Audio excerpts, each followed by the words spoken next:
शास्त्री जी बनारस आए, उनकी माता जी उनसे मिलने आई, रेल मंत्री थे वो, रेल मंत्री।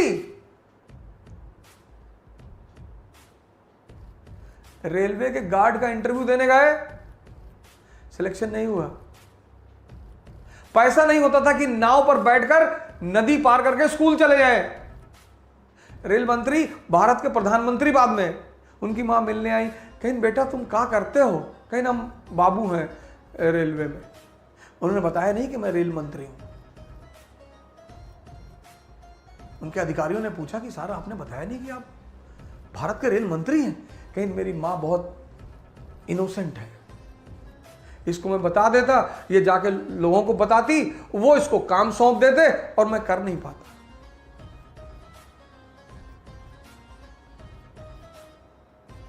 अपने बेटे के खिलाफ एफआईआर कर दी क्योंकि वो प्रधानमंत्री की कार लेकर चला गया था। चीन गए, सदरी फटी हुई थी।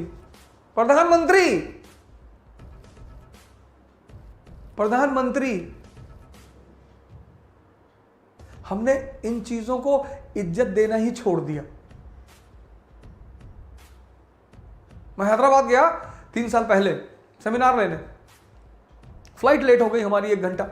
जिन लोगों ने सेमिनार अरेंज कराया था वो बेचारे बड़े परेशान हो गए, क्योंकि सेमिनार में लड़कों को अरेंज करना बड़ा मुश्किल होता है और आ जाएं तो उनको रोकना बड़ा मुश्किल होता है, और लोग बहुत इंपेशेंट हैं, आना जाने लगते हैं। तो जब मैं एयरपोर्ट से बाहर निकला, मैं लोअर पहना हुआ था, टी-शर्ट पहना हुआ था और स्लीपर पहना था। तो उन्होंने कहा सर सीधे चलिए सेमिनार हॉल। मैंने कहा चलो, हाँ चलो, हमें कोई क्या दिक्कत, चलो। तो सीधे हमें सेमिनार हॉल लेके चले आए। तो जब मैं वो लोअर थी और टी-शर्ट रेड कलर की और चप्पल, और हम सेमिनार हॉल में चले गए, डाइस पे खड़े हो गए, तो कोई रिएक्शन ही नहीं हुआ, ना कोई गुड मॉर्निंग बोला, ना कोई खड़ा हुआ, कुछ रिएक्शन ही नहीं हुआ। सोचे पंखा वंखा ठीक करने आया होगा। अरे मैंने कहा मैं अवध ओझा सेमिनार लेने आया हूं। यह हालत है इस देश की।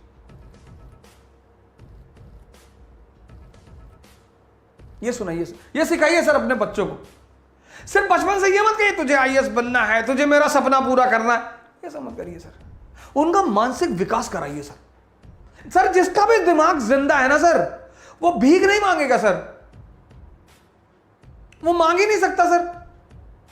जिसका भी दिमाग जिंदा है और जिसका दिमाग मरा हुआ है, मैं नाम नहीं लेना चाहता, बड़े यंग आईएएस अधिकारियों ने, आईपीएस अधिकारियों ने बड़े छोटे छोटे मुद्दों पर सुसाइड किया पिछले 2-4 सालों में सर। किसी ने इस बात पे सुसाइड कर लिया कि उन्होंने अपनी वाइफ को मना किया कि भाई आप नॉनवेज मत खाइए, पत्नी नहीं मानी, सुसाइड कर लिया। आईपीएस।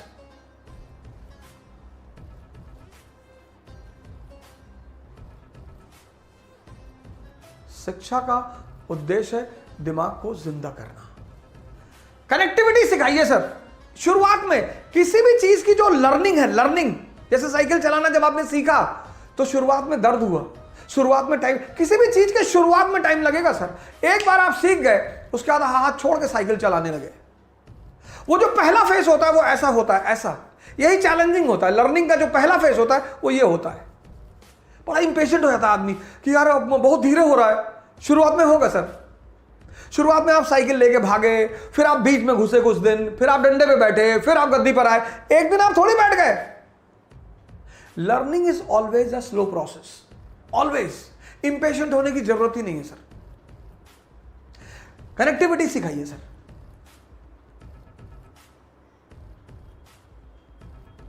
अपने बच्चों को जोड़ना सिखाइए। आप नहीं पढ़ा रहे ना, आपका ट्यूटर पढ़ा रहा है, कोच पढ़ा रहा है, ट्यूशन पढ़ा रहा है, उनको बोलिए